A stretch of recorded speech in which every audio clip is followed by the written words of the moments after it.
বঢ়িয়া। আজি এটা অতি গুৰুত্বপূৰ্ণ দিন। এই দিনটো ডেডিকেটেড কৰা হৈছে কেৱল আমাৰ ছাত্ৰ ছাত্ৰীসকলৰ কাৰণে, আৰু সেইকাৰণে নামটো দিছো সাহস আৰু প্ৰত্যয় কৰা এদিন। তোমালোকে মোৰ লগত একেলগে কোৱাচোন, সাহস আৰু প্ৰত্যয় ভৰা এটা দিন। কাৰ কাৰণে ডেডিকেটেড কৰিছো? ইয়েছ, আমাৰ কাৰণে। কাৰণ আমি তোমালোকৰ হাতত নেক্সট ভৱিষ্যত অৰ্পণ কৰিম, আৰু এই দেশ তোমালোকে আগুৱাই লৈ যাব লাগিব। আৰু তাৰ কাৰণে we have to win and you can win.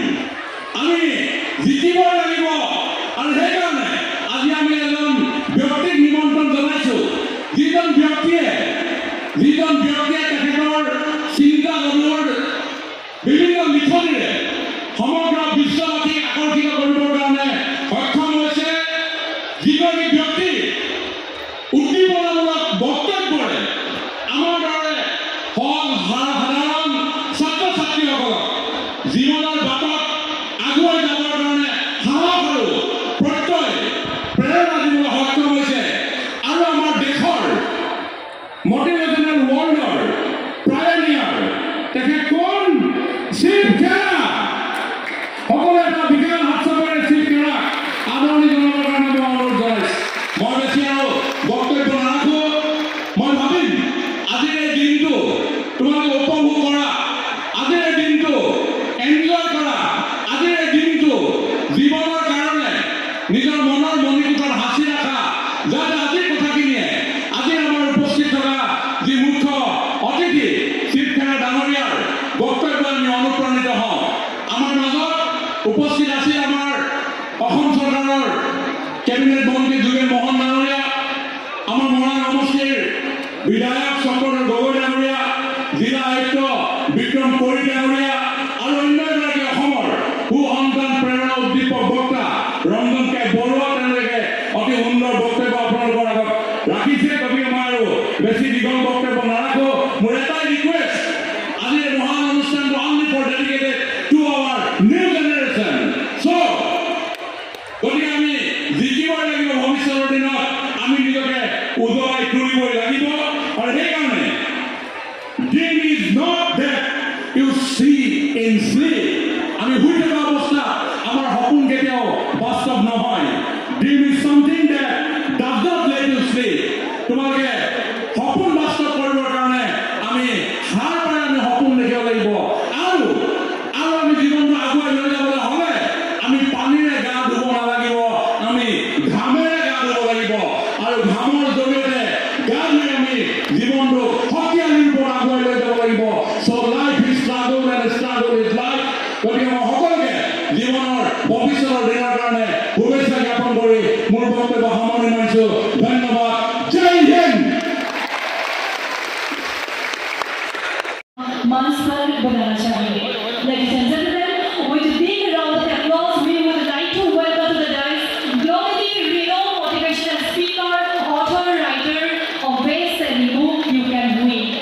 আমি এজোৰা গায়ন গায়িকাৰে সন্মানীয় শিৱ খেৰা মহোদয়ক এই মঞ্চলৈ আদৰণি জনাইছোঁ।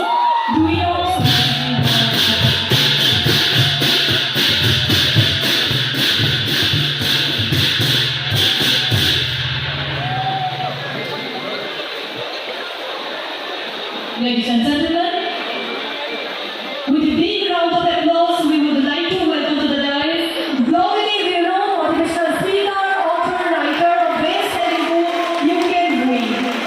आपको बहुत-बहुत आदर अभिनंदन मांगेंगे।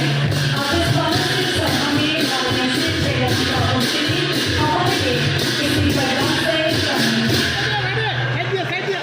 Now, Mr. Sir, we take a long counsel for organizing committee. We would like to request Mrs. Bodhi Warbora, I.V. Lata Sutia, Dr. Shobhan Sutia, Jagat Happy Moria, Sri Dural Bora, Dharmananda Chandran, and Bhaskar Jyoti Borwa to felicitate Sir with a Phulam Bhamsha. अरे भाई हाथ को नीचे करो ना।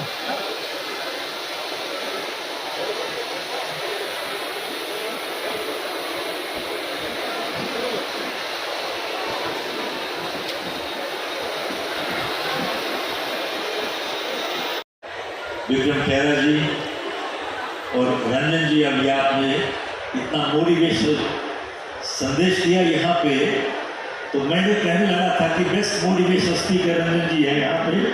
Wonderful, thank you sir, बहुत अच्छा लग रहा है, धन्यवाद आप लोगों का। साहब मुझे ऐसा है, बहुत सालों के बाद ऐसा लग रहा है कि मैं बहुत अच्छी जगह पे आया हूं, सही जगह पे आया हूं। एकदम एक बार एक आदमी बस में ट्रैवल कर रहे थे, तो उन्होंने देखा कि उनके बगल में एक महिला बैठी थी जिन्होंने गलत उंगली में शादी की अंगूठी पहनी थी। थोड़ी देर के बाद उनसे रुका नहीं गया, उन्होंने पूछा कि मैडम बताइए कि आपने शादी की अंगूठी गलत उंगली में क्यों पहनी हुई है? बोले गलत आदमी से शादी हो गई साहब। उनकी तो शादी गलत आदमी से हो गई, लेकिन मैं सही जगह पे आया हूं, बिल्कुल भी ठीक जगह पे आया हूं। चलिए साहब, मेरा जन्म धनबाद में हुआ था, बिहार में उस टाइम। तो आप सबसे मैं एक रिक्वेस्ट करूंगा, बहुतों के पास नए नए मोबाइल फोन पड़े हुए हैं, तो सब आप लोग अपना ठीक ठाक कीजिए कि अपना मोबाइल हाथ में ले लीजिए साहब। एवरीबॉडी गेट मोबाइल हाथ में लीजिए साहब, अपना मोबाइल हाथ में रखिए साहब, सब ऊपर उठाइए उठाइए, मोबाइल हाथ में रखिए।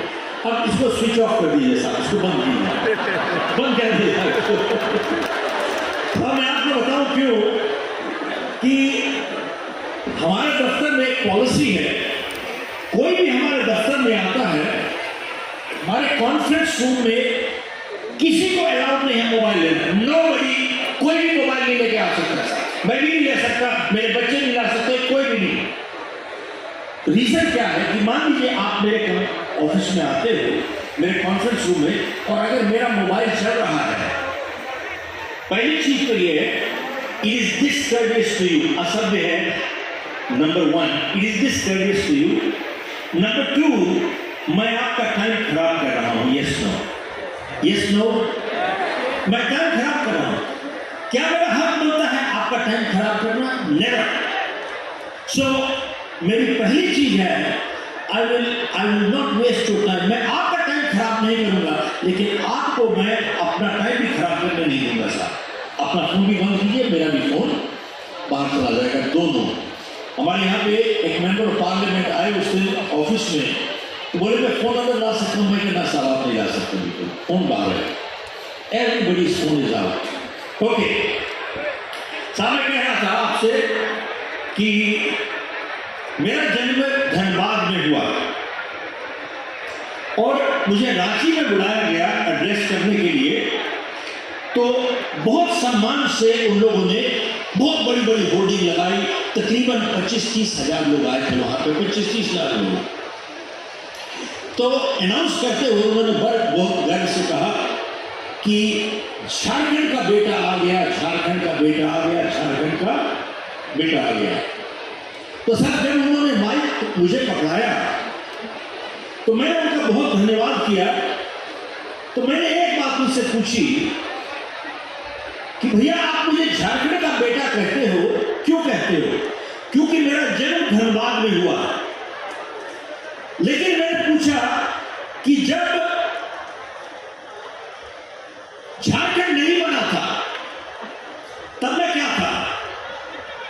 तब क्या था? मैं बिहारी तब बिहारी था मैं साहब। और मान लीजिए झारखंड के 2 टुकड़े फिर हो जाएंगे तो फिर मैं क्या बन जाऊंगा?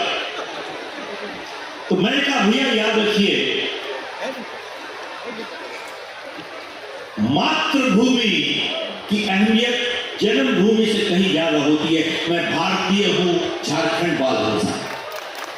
मैं भारतीय पहले हूं, झारखंडी बाद में हूं। That is first. और अभी मैंने विमल जी को सुनते यहां सुना, इन्होंने क्लोज किया जय हिंद के साथ, जय हिंद।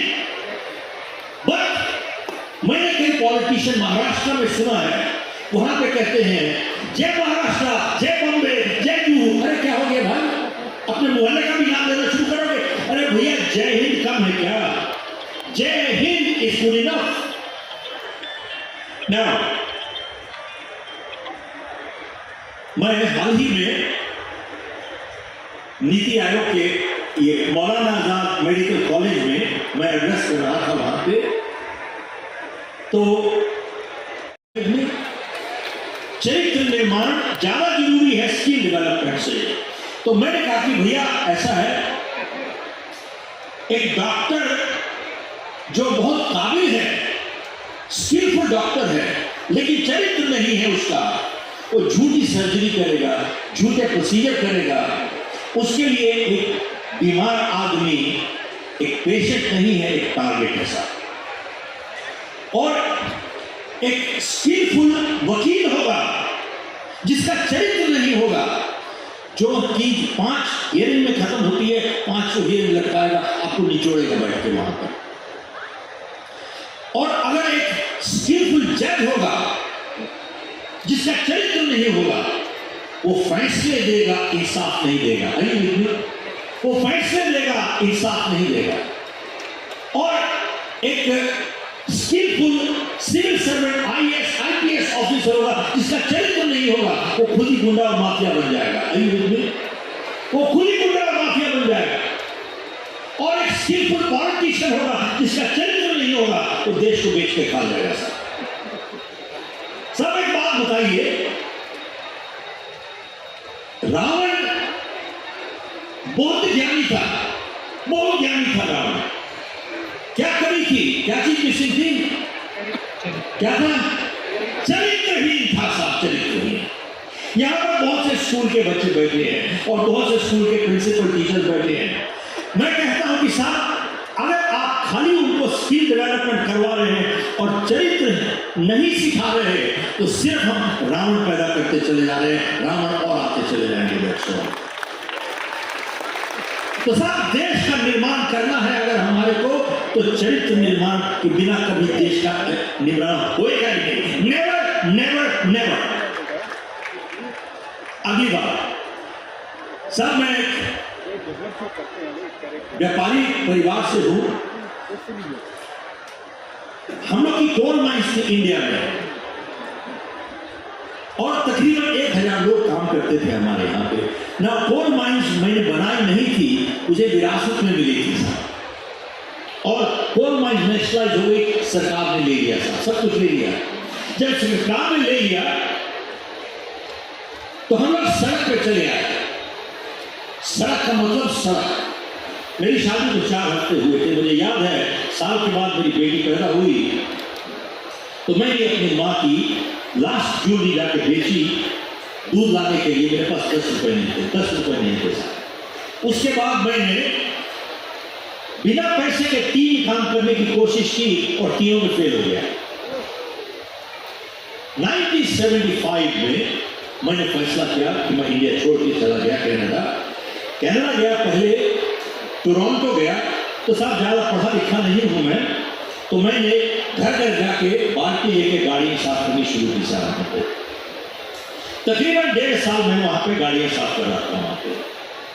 उसके बाद टोटली बाय एक्सीडेंट मैं लाइफ इंश्योरेंस बेचना शुरू किया साहब। मेरे हिसाब से वो सबसे अच्छी चीज हुई जो लाइफ इंश्योरेंस बेचना शुरू किया। मैं इस वजह से कहता हूं कि साहब, दुनिया में सबसे मुश्किल चीज अगर कोई बेचना है वो लाइफ इंश्योरेंस बेचना है। कपड़ा, घर, गाड़ी, फर्नीचर बहुत आसान है क्योंकि आप देख सकते हो, हाथ लगा सकते हो, you can touch and feel and touch and feel and touch and feel. लेकिन लाइफ इंश्योरेंस एक कॉन्सेप्ट है। आप मर जाओगे, आपके परिवार को मिलेगा, किसी ने क्या देखा है कहां पे। It is one of the toughest sell, सबसे मुश्किल बेचना है वही। और साहब, हमारे को 20 अपॉइंटमेंट करनी होती थी, 20 प्रेजेंटेशन करनी थी एक सेल के लिए। मतलब 19 बारी हमारे को रिजेक्शन मिल जाती थी।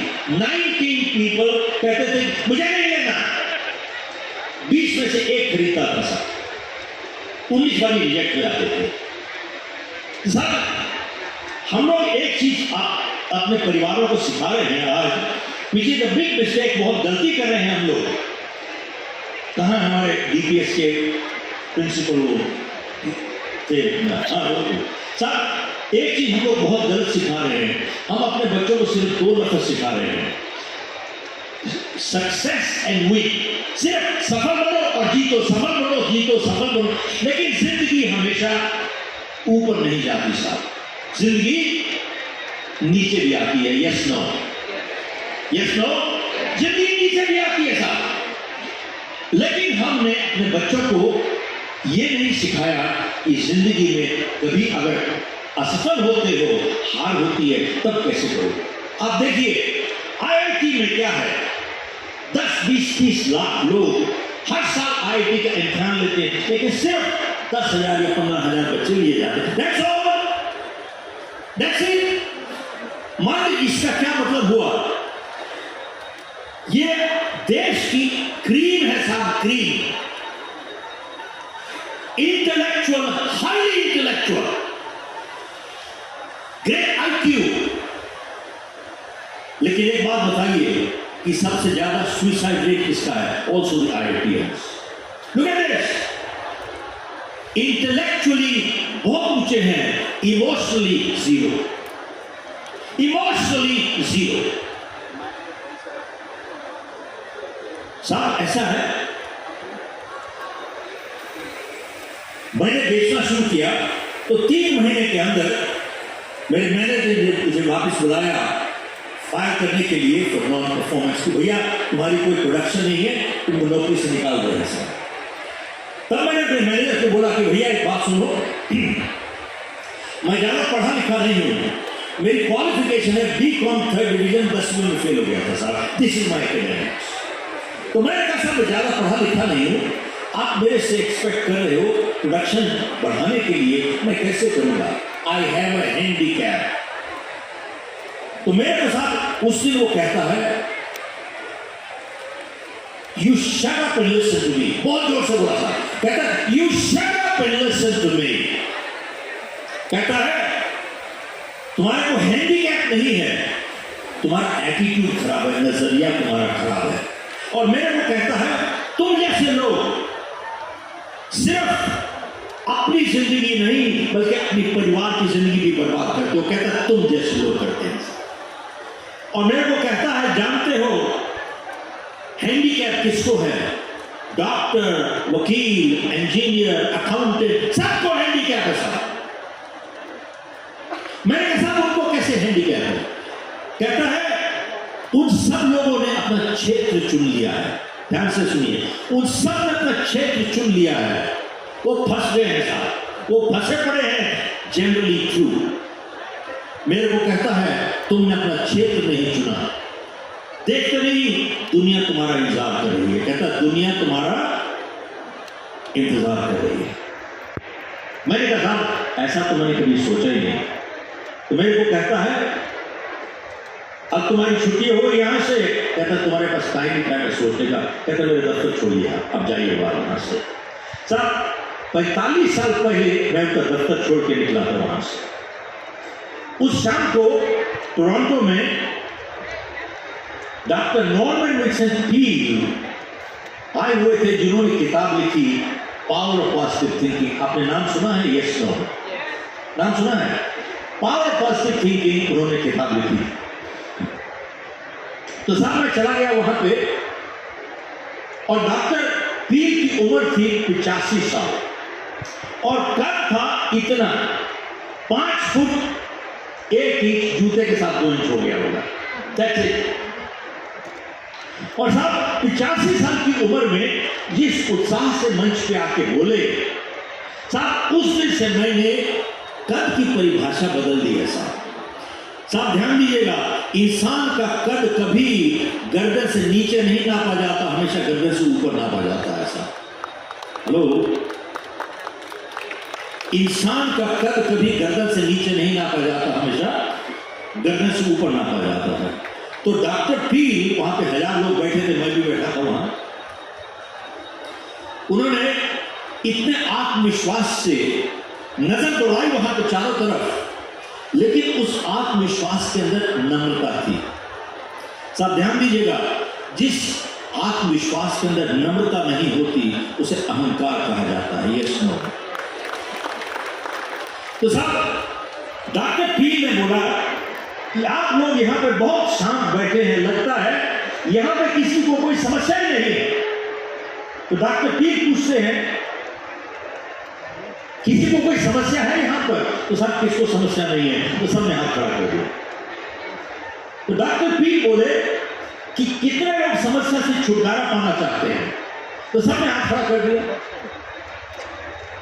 तो डॉक्टर पी बोले कि जब मैं यहां पे आ रहा था, मैंने एक जगह देखी जहां पे कुछ लोग एकदम रिलैक्स कंफर्टेबल लेटे हुए थे, उनको कोई समस्या नहीं है।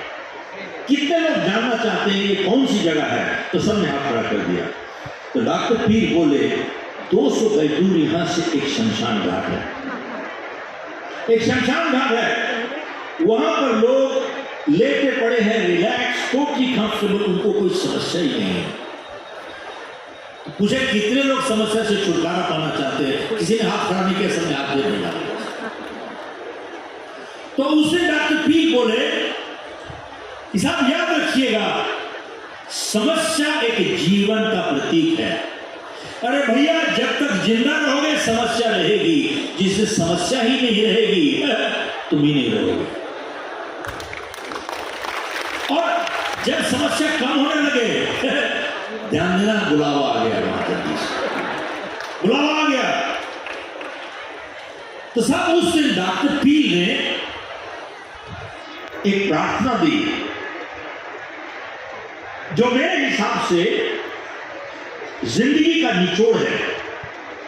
और पिछले 45 साल से मैं घर से निकलता हूं, ये प्रार्थना करके निकलता हूं साहब। इसने बहुत मेरे को मदद की है। और प्रार्थना ऐसे है, पहले एक बार इंग्लिश में बोलूंगा, फिर हिंदी में बोलूंगा साहब। इसको कहते हैं serenity prayer. Goes like this: God grant me the serenity to accept the things that I cannot change, and courage to change the things that I can, and wisdom to know the difference what I can and what I cannot. परमात्मा मुझे संतुलन दो, जो बदल नहीं सकता आपकी सौगात समझ के स्वीकार करूं, और अगर बदल सकता हूं तो मुझे इतनी हिम्मत और हौसला दो कि बदल दो, और इतनी सुबुद्धि दो कि उनमें फर्क बता सकूं, क्या बदल सकता हूं और क्या मैं नहीं बदल सकता। साहब अगर इस प्रार्थना को एनालाइज किया जाए, परमात्मा मुझे संतुलन दो, जो बदल नहीं सकता आपकी सौगात समझ के स्वीकार करो। अब सवाल यह है, क्या जिंदगी में हर चीज हम बदल सकते हैं? क्या जिंदगी में हर चीज को घुमा फिरा के हम अपने हिसाब से बना सकते हैं? Answer is no. बहुत सी चीजें हमारे हाथ से बाहर है। जैसे अरे भैया, मैंने अपने माँ बाप को नहीं चुना, ना ही आपने चुना। मैं कहां पैदा हुआ ये मेरा फैसला थोड़ी था, ना आपका था। कई लोग भाई पैदा हो जाते हैं और कई बारी अच्छे लोगों के साथ बुरे हादसे भी होते हैं। क्या करती कि उन्होंने, किसी को मालूम नहीं है। कहते जो मैं बदल नहीं सकता आपकी सौगात समझ के स्वीकार करो, क्योंकि बहुत बारी हम उन चीजों के साथ लड़ते रहते हैं जो हम बदल ही नहीं सकते, और अपनी जिंदगी में तनाव लेके चले आते हैं, and we become paralysed, unproductive. तो अगर नहीं बदल सकता तो आपकी सौगात समझ के स्वीकार करूं, और अगर बदल सकता हूं तो मुझे इतनी हिम्मत और हौसला दो कि बदल दो। जिंदगी एक फैसला भी है और जिंदगी एक समझौता भी है। लगता है आपस में टकराव है नहीं विमल जी। जिंदगी एक फैसला भी है और जिंदगी एक समझौता भी है। जिंदगी एक फैसला कैसे है साहब? मैं अगर आपके साथ दुर्व्यवहार करता हूं, मैंने फैसला किया आप मेरे साथ दुर्व्यवहार कीजिए। मैं अगर आपके साथ बदतमीजी के साथ पेश आता हूं, मैंने फैसला किया आप मेरे साथ बदतमीजी के साथ पेश आइए। मैं सिगरेट जलाता हूं, मैंने फैसला किया कैंसर को बुलाने के लिए। Yes no? Yes no. मैं अगर दारू पी के गाड़ी चलाता हूं, मैंने फैसला किया एक्सीडेंट को बुलाने के लिए। मैं अगर रोज एक्सरसाइज करता हूं तो मैंने फैसला किया अच्छी सेहत को बढ़ाने के लिए। मैं अगर रोज जरूरत से ज्यादा खाना खाता हूं तो मैंने फैसला किया मोटापे को बुलाने के लिए। अब ध्यान दीजिएगा, मैं अगर झूठ बोलता हूं, ध्यान दीजिए, मैं अगर झूठ बोलता हूं, मैंने फैसला किया अपनी विश्वसनीयता को खोने के लिए, टू लूज माई क्रेडिबिलिटी, अगर मैं झूठ बोलता हूं। सब जिंदगी एक फैसला है। अब अगला सेंटेंस बहुत जरूरी है। हम सब एक फैसला लेने तक आजाद है, लेकिन जब हम फैसला ले चुकते हैं, हमारी आजादी खत्म हो जाती है, फैसला हम पे काबू पा लेता है। आयु विद मी साहब, आयु with me. Give me a big yes. Hello, give me a big yes. Give me a big yes. साहब देखिए, हम सब एक फैसला लेने तक आजाद है, लेकिन जब हम फैसला ले चुकते हैं, हमारी आजादी खत्म हो जाती है, फैसला हम पे काबू पा लेता है। अब देखिए आप, कई बार खास तौर पे प्रेस वाले मेरे से पूछते हैं कि मैं सिखेगा, जो लोग सफल होते हैं क्या गलतियां नहीं करते, और जो लोग असफल होते हैं क्या अच्छे काम नहीं करते? मेरा जवाब ये है कि साहब, जो लोग सफल होते हैं वो गलतियां जरूर करते हैं, लेकिन याद रखिए, कभी कभार गलती करने से इंसान कभी असफल नहीं होता। अपनी गलती को दोहराते रहने के बाद ही इंसान असफल होता है। और कभी कभार अच्छे काम करने से इंसान सफल नहीं होता, अपने अच्छे काम को दोहराते रहने के बाद ही इंसान सफल होता है। साहब, जो सच्चाई और सफलता किसे कहते हैं? सीरीज ऑफ पॉजिटिव डिसीजंस को, फैसले को सफलता कहते हैं, और सीरीज ऑफ नेगेटिव डिसीजंस को असफलता कहते हैं। तो साहब, जब मैं डॉक्टर पीर का प्रोग्राम अटेंड करके मैं अपने मैनेजर के पास गया वापस, तो मैंने कहा, भैया ऐसा है, आप मुझे नौकरी से मत निकालो, मेरे को एक मौका और दो, एक मौका और दो। और मैंने कहा कि मैं कमिटमेंट करता हूं, आप यू विल नॉट रिग्रेट, आप कभी ये नहीं सोचेंगे कि आपने गलत फैसला किया, लेकिन एक मौका मुझे और दे दो। मैं कमिटमेंट करता हूं आपसे कि मैं आपको लेट डाउन नहीं करूंगा। तो मेरे को कहता है, शेख, ये तुम्हारी सबसे बड़ी जीत है जिंदगी में आज। दूसरा कहता है, मैं तुमको रहने तब दूंगा जब तुम अपने आप से कमिटमेंट करो। साहब, उस दिन उसने कागज विड्रॉ किए और मैंने कमिटमेंट की उससे, और उस साल में जाके तकरीबन $1 मिलियन बेचा, जाके मैंने $1 मिलियन की सेल की। उसके अगले साल 3 मिलियन, उसके बाद 5 million. I moved on to the US, और मैंने 3 बिजनेसेस शुरू किए वहाँ पे, और मैंने कैलिफोर्निया की एक कंपनी खरीदी, न्यू जर्सी ऑपरेशन खरीदा, और वहाँ पे शुरू किया काम with 0 क्लाइंट्स, और मैंने अपनी कंपनी बेची हुई तकरीबन 500 क्लाइंट्स। He said, सर मैं आपसे अपनी जिंदगी क्यों शेयर कर रहा हूँ? इस वजह से मैं अपनी पूरी जिंदगी में हर जगह फेल होता चला गया साहब। ये नहीं सोचा कि मैं ही अपनी सबसे बड़ी समस्या खुद ही था। मैं अपनी समस्या खुद ही था, कुछ बदलाव बाहर नहीं आया, यहां कुछ बदल गया, जिंदगी में दिशा बदल गई। साहब, मैं आपसे पूछना चाहता हूं, बहुत बड़ी जिंदगी में हम अपनी समस्या खुद ही बन जाते हैं। Yes no, yes no. और दूसरा मैसेज संदेश, जब मेरे मैनेजर ने मुझे कहा you shut up and listen to me, साहब तब समझ में आया जब जी एक दिन कि जिंदगी में कभी कभी भला करने के लिए कठोर बनना पड़ता है। यस नो, कभी कभी जिंदगी में भला करने के लिए कठोर बनना पड़ता है। और तीसरी चीज साहब, मैं कमीशन पे था, इंश्योरेंस नहीं बेचते थे तो पैसे नहीं मिलते थे, और पैसे थे नहीं। लेकिन मैंने देखा कि अपनी कंपनी में कुछ लोगों को तनख्वाह मिलती थी लेकिन काम नहीं करते थे। रिपीट करता हूं, तनख्वाह मिलती थी लेकिन काम नहीं करते थे वो लोग। साहब तब मैंने समझ में आई कि पैसा बनाने में और कमाने में बहुत फर्क होता है साहब। रिपीट करता हूं, पैसा बनाने में और पैसा कमाने में बहुत फर्क होता है। Making money is criminal, earning money is spiritual. Repeat करता हूं, making money is criminal, earning money is spiritual.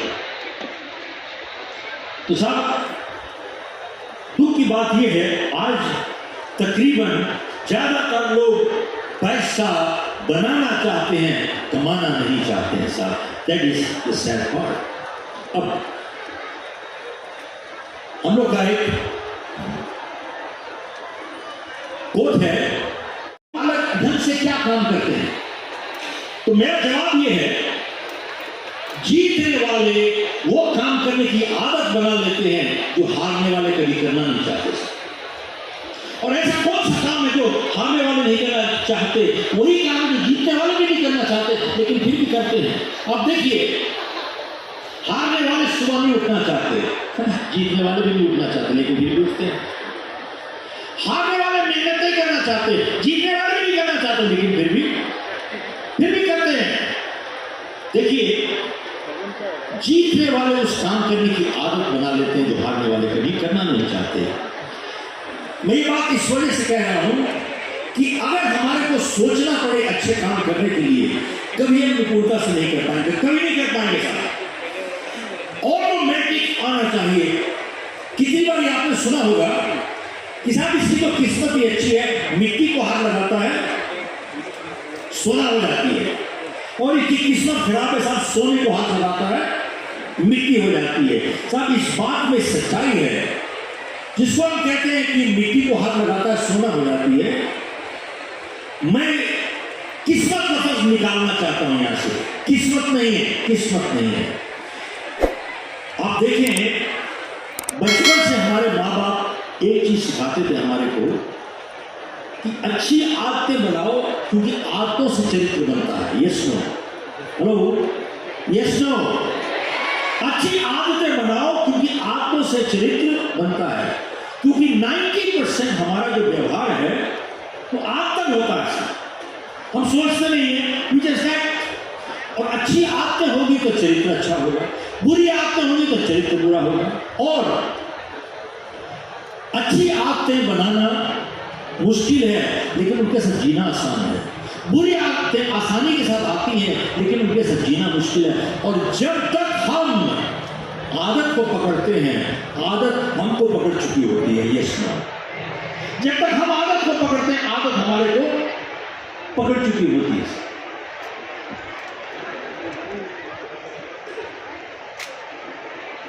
साहब देखिए, हाई जंप। साहब किसी ने चैंपियन से पूछा कि आप 7 फुट 4 इंच का डंडा कैसे पार कर लेते हैं?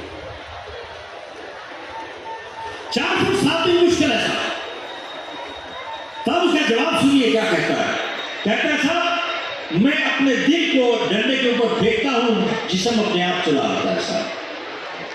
सब ध्यान से सुनिएगा, मैं अपने दिल को डंडे के ऊपर फेंकता हूं, जिस्म अपने आप चला आता है। Look at this. जो काम हाथ से, दिमाग से, दिल से किया जाए वही सफल होता है, वरना सफल हो नहीं पाता। और एक और बहुत बड़े बड़े म्यूजिशियन थे जिनका नाम था फ्रिट्ज क्राइसलर। तो किसी ने, क्राइसलर साहब ने एक बारी अपनी परफॉर्मेंस की तो एक महिला ऑडियंस से चली आई और बोला कि क्राइसलर साहब, मैं अपनी जिंदगी देने को तैयार हूं ऐसा वायलिन बजाने के लिए जैसे आप बजाते हैं। और क्राइसलर साहब ने कहा, मैडम मैंने तो अपनी जिंदगी दे दी है लेकिन आप जिंदगी नहीं देंगे। कहता है फ्रिट्ज क्राइसलर, मैं अगर 1 महीना प्रैक्टिस नहीं करता हूं, मेरी ऑडियंस मेरी परफॉर्मेंस में फर्क बता देती है। मैं 1 हफ्ता में प्रैक्टिस नहीं करता हूं, मेरा परिवार मेरी परफॉर्मेंस में फर्क बता देता है। और मैं अगर 1 दिन परफॉर्मेंस नहीं करता हूं तो मैं अपनी परफॉर्मेंस में गिरावट खुद ही बता देता हूं। साहब क्या कोई अजीब बात है कि क्यों नहीं सफल हुआ? जीतने वाले कोई अलग काम नहीं करते, हर काम अलग ढंग से करते हैं। सब आप लोगों ने नाम सुना होगा ब्रूस ली का, yes no? Okay, he was a legend in martial art, Bruce Lee. तो आपने नाम तो सुना है, लेकिन कितने लोगों को यह मालूम है कि ब्रूस ली की एक टांग दूसरी टांग से 1 इंच छोटी थी? 1 इंच छोटी थी। सब 1 mm, 2 mm, 3 mm आदमी मिसअलाइन हो जाता है, टेढ़ा चलना शुरू हो जाता है। 1 इंच। और ब्रूस ली की आई साइट -10 थी, -10। वो अपने अपोनेंट को देख नहीं पाता था बिना लेंसेज के। और ब्रूस ली प्रैक्टिस करता था 5000 पंचेस पर डे। और ब्रूस ली ने एक बात कही, कहता है कि मुझे उससे डर नहीं है जिसको 10,000 तरीके आते हैं किक मारने के। कहता है मुझे उससे डर है जिसको सिर्फ एक ही तरीका आता है, लेकिन उसने उसी तरीके का अभ्यास 10,000 बार किया हो, वो खतरनाक है। He says that is dangerous.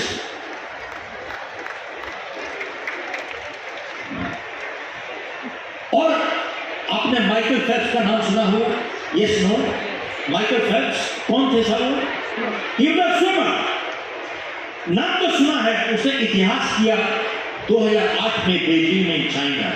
लेकिन कितने लोग जानते हैं कि 2 साल पहले ओलंपिक से माइकल फेल्प्स का फ्रैक्चर हो गया था, हाथ फ्रैक्चर हो गया। तो डॉक्टर ने माइकल फेल्प्स को बोला कि भैया अब तुम पानी में नहीं जा सकते, और कहता है कि अगर तुम्हारा हाथ जुड़ भी जाए तो सवाल यह है क्या इसमें दोबारा से वही ताकत आ सकती है? कहता है तुम ओलंपिक्स में कंपीट कर रहे हो, अपने अड़ोसी पड़ोसी के बच्चों के साथ कंपीट नहीं कर रहे हो। माइकल फेल्प्स इस इवेंट के लिए 10 साल से तैयारी कर रहे थे। वो अपना जिंदगी का सपना टूटते हुए नहीं देख रहे थे। किसी ने बहुत अच्छी बात कही है, सपने वो नहीं होते जो नींद में आते हैं, सपने वो होते हैं जो नींद नहीं आने देते हैं। सपने वो होते हैं जो नींद नहीं आने देते हैं। तो माइकल फेल्प्स ने कहा कि साहब मैं पानी में उतरूंगा, मैं हाथ इस्तेमाल नहीं करूंगा, मैं पाँव इस्तेमाल करूंगा। साहब प्रैक्टिस करते चले गए। वो 2 साल के बाद बीजिंग में इतिहास बना दिया उसने, इतिहास। 8 गोल्ड मेडल जीते उन्होंने, 8 गोल्ड मेडल। साहब जब वो 8 गोल्ड मेडल जीते तो वहां पे प्रेस वाले भी थे, और एक आदमी माइकल फेल्प्स के पास आए और बोले कि साहब आपकी किस्मत बहुत अच्छी है, किस्मत बहुत अच्छी है, 8 गोल्ड मेडल जीत गए साहब। तो जब माइकल फेल्प्स ने यह सुना कि किस्मत अच्छी है तो उसको बुला के कहता है इधर आओ, मैं आपको बताता हूं किस्मत ने मुझे क्या दिला दिया। कहता है पिछले 4 सालों में मैंने 10,000 घंटों की प्रैक्टिस की है। दोबारा से कहता हूं, पिछले 4 सालों में मैंने 10,000 घंटों की प्रैक्टिस की है। और कहता है कि अगर आपका गणित अच्छा है, इसका मतलब होता है 2,500 घंटे हर साल, और गणित और अच्छा है, इसका मतलब ये है 8 घंटे डेली बिना एतवार के, बिना एतवार के। माइकल फेल्प्स कहता है उसको कि तुम एक काम करो, अगले 4 साल के लिए 8 घंटे डेली पानी में बैठ जाओ, तुम्हारा जिस्म सिकुड़ जाएगा, तुम्हारा जिस्म सिकुड़ जाएगा। तो पूछता है क्या मुझे किस्मत ने दिला दिया? कहता है किस्मत ऐसी चीजें नहीं दिलाती जिंदगी में। सब अगला ध्यान से सुनिएगा क्या कहता है। कहता है एथलीट 15 साल की तैयारी करते हैं 15 सेकंड की परफॉर्मेंस के लिए। रिपीट करता हूं साहब, एथलीट 15 साल की तैयारी करते हैं 15 सेकंड की परफॉर्मेंस के लिए। जाकर उनसे पूछो क्या किस्मत ने जिता दिया? साहब देखिए, जब किस्मत की बात आती है हमारे देश को मीडिया ने बहुत नुकसान भी पहुंचाया है। वो ये है, कैसे? आज की तारीख में जब भी आप टेलीविजन खोलते हो, क्या देखते हो? हॉरोस्कोप।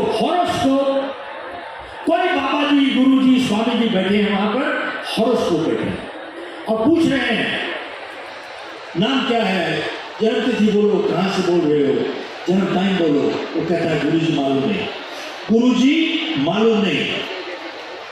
तो गुरु जी के पास एक लैपटॉप है और लैपटॉप से वो टिक टिक टिक टिक टिक टिक टिक टिक टिक करके निकाल लेते हैं और कहते हैं बेटा दूसरा तीसरे के घर में बैठा, तीसरा चौथे के घर में बैठा, चौथा पांचवें घर में बैठा। अरे भैया दूसरा तीसरे के घर में बैठेगा तो प्रॉब्लम तो होगी, यस तो होगी, 100% होगी। तो बोले भैया मंगली तो मंगली तो मंगली तो मंगली, ओह शनि चल गया, शनि चल गया, शनि चल गया। अब वो घबरा गया साहब, बोले साहब शनि को उतारने का उपाय क्या है? बोले उतारने का उपाय ये है कि काला रुमाल लो, उसमें काली दाल डालो, उसमें काला काजल लगाओ, फिर काले बाल वाला खोलो, 7 बारी खोपड़ी पे घुमाओ, फिर काला कुत्ता खोजो, फिर काला बर्तन खोजो। सब काला बर्तन काला कुत्ता ही खोज रहे हैं लोग, अभी तक तो मिला नहीं। सब मैं आपसे पूछना चाहता हूं, आप लोगों को स्वामी विवेकानंद का नाम तो सुना होगा आप लोगों ने। स्वामी विवेकानंद की जीवनी पढ़ें, स्वामी दयानंद की जीवनी पढ़ें, गुरु नानक की जीवनी पढ़ें, उन्होंने कभी इन चीजों को यकीन नहीं किया, नेवर नेवर। मैं पूछना चाहता हूं, एक बात बताइए कि शनि को उतारना चढ़ाना इतना आसान है तो यार भेजो शनि को पाकिस्तान, सारे टेररिस्ट को मरवा दो। भैया शनि को उतारना चढ़ाना इतना आसान है तो भेजो शनि को लद्दाख, चाइना से लड़वा दो। सब मैं पूछना चाहता हूं आपसे कि शनि सिर्फ इंडिया में क्यों रहता है, ऑस्ट्रेलिया नहीं जाता, न्यूजीलैंड नहीं जाता, कहीं नहीं जाता, यही बैठा करना। सब देखें आप गुरु नानक की जीवनी पढ़ें, गुरु नानक इन चीजों के खिलाफ लड़े और आपको मालूम है कि सिख परिवारों में कोई पत्री नहीं मिलाते। सिख परिवारों में हर शादी कब होती है विक्रम जी? हर शादी कब होती है? Only Sunday. कोई मुहूर्त नहीं निकलता, हर शादी सिर्फ संडे को होती है और उनमें ना कोई मंगलिक होता है ना कुछ नहीं होता सर। मैं तो कहता हूं खास तौर पे अभी जो कोविड हुआ था, दुनिया में अगर किसी को सम्मानित किया गया है तो वो हिंदुस्तान की जो कम्युनिटी है वो थी सिख कम्युनिटी। सिख कम्युनिटी को बहुत सम्मानित किया गया, दुनिया भर में किया गया है फॉर देयर इंसानियत के लिए, इंसानियत के लिए। क्यों? क्योंकि सिक्खी 3 उसूलों पर टिकी हुई है, 3 उसूलों पर। सिक्खी का असूल है, एक नाम जप वंशक किरत कर। नाम जप वंशक किरत कर। नाम जप का मतलब होता है एक परमात्मा है, निरंकारी है नाम जप। वंशक का मतलब होता है बांट के खाना, बांट के खाना। अब देखें लंगर का हिसाब किताब आज नहीं 550 साल पुराना है। तो साहब नाम जप इस परमात्मा निरंकारी है, एक परमात्मा है। वंशक का कंसेप्ट क्या है? बांट के खाना, लंगर 500 साल पुराना है। और किरत कर, किरत कर का मतलब क्या होता है? मेहनत से, ईमानदारी से किया हुआ काम कोई छोटा नहीं है।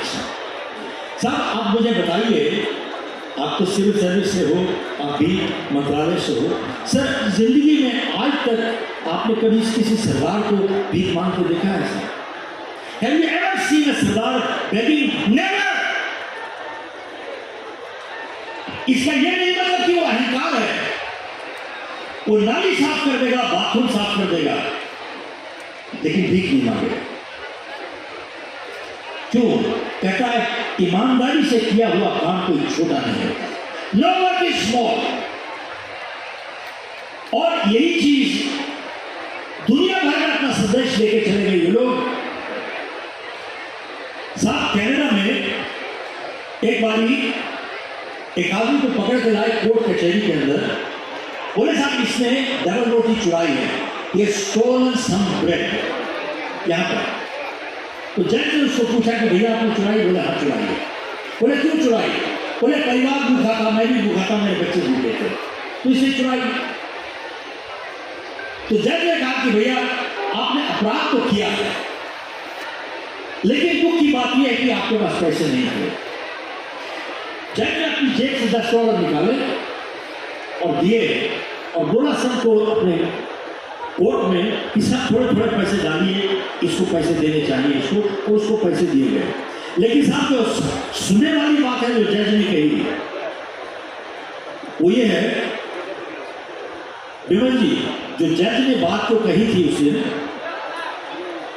कहता है कि भैया अगली बारी कभी आपको भूख लगे और आपके पास पैसे नहीं हो तो चोरी मत कीजिएगा, खोजिएगा आपके आस पड़ोस में कोई गुरुद्वारा होगा, वहां जाकर लंगर खा लीजिए, आपको हमेशा खाना मिल जाएगा साहब। क्या बात है? कहते साहब वहां पर जाके चले जाइएगा, वहां पर हमेशा खाना मिल जाएगा आपको। कैसी चीज सिखा रहे हैं साहब। और देखिए आप जानते हैं सिखों में कोई जात नहीं होती, हर सरदार का लास्ट नेम क्या है? सिंह। और हर सरदारी का लास्ट नेम क्या है? Kaur. There is no caste, there is no caste. साहब अगर यही चीज हम लोग अपनों में ले आएंगे और नहीं लाएंगे तो हम लोग टूट जाएंगे साहब।